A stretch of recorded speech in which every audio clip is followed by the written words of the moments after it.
Right now, somewhere in the world, someone with fewer resources than you, less time than you, and far more obstacles than you is living with a sense of peace you currently can't find. It isn't luck. It isn't an easier life. It's that they've mastered something most people never even try to learn: the mechanics of their own mind. Habit 1. The first 60 seconds. Most people lose the day before they've even stood up. The alarm goes off and the hand reaches for the phone before the eyes have even adjusted to the light. Within 90 seconds, you've absorbed a stranger's opinion, a headline built to alarm you, and 3 things that were never actually your responsibility to carry. There's a reason the old emperor did the opposite. Before the empire could reach him, he sat in the dark and wrote to himself. He wasn't journaling for the aesthetic, he was arming himself. 60 seconds. That's all it costs. No screen. One question. Who am I choosing to be today? Habit 2. The question that actually moves you.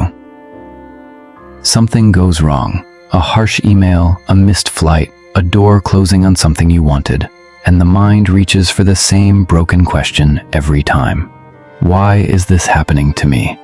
It feels like thinking. It isn't. It's a loop. It keeps you arguing with something that's already finished, already unchangeable, already history. You're allowed to feel it, really feel it, 60 full seconds of it, no performance, no suppressing it. But when the 60 seconds end, so does the loop.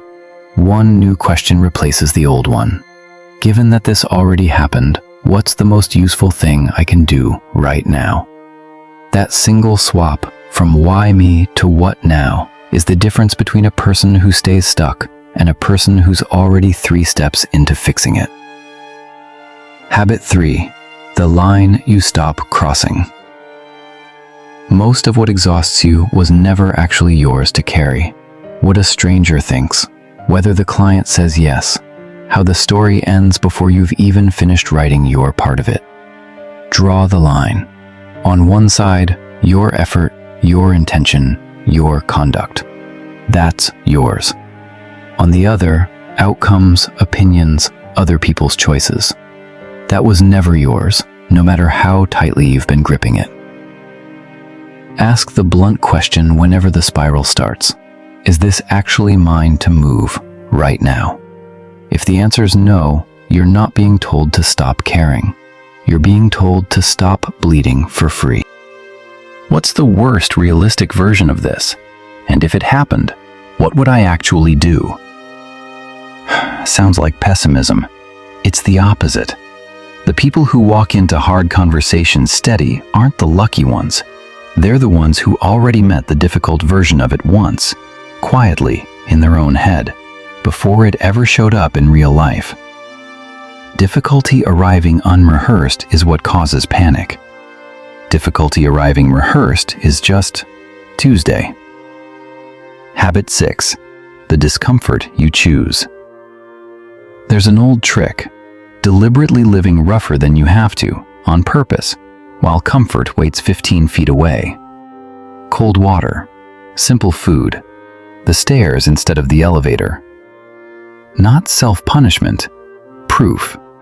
A mind that has never once practiced discomfort on its own terms meets real hardship completely unpracticed, and it shows, badly, at the worst possible moment. A mind that's chosen it in small doses builds something closer to a callus than a wound. Pick one comfort this week. Remove it for a single day, just to prove to yourself that you still can. Habit 7. Guarding what enters your head.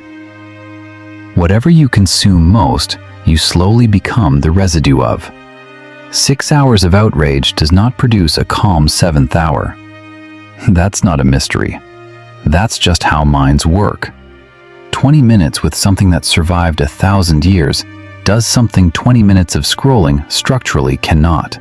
Because anything that's mattered across centuries has, by definition, said something true enough about being human to keep mattering.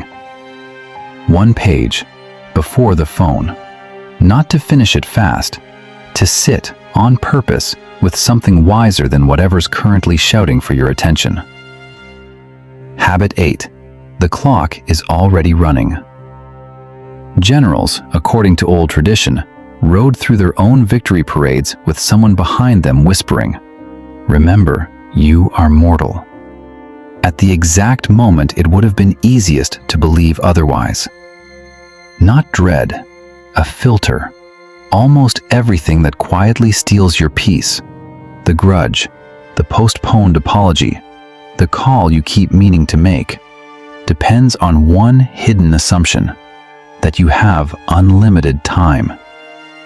The moment you sit with the fact that you don't, gently, not morbidly, your priorities rearrange themselves without you forcing anything. You won't face a war this week, but you'll face something. And the only thing standing between you and peace in that moment is whether you built it quietly beforehand, or whether you're inventing it for the first time under pressure, with nothing underneath you. Pick one habit, just one. Run it for 7 days. Tell no one you're doing it. Then watch what changes in you when nobody's around to see it change.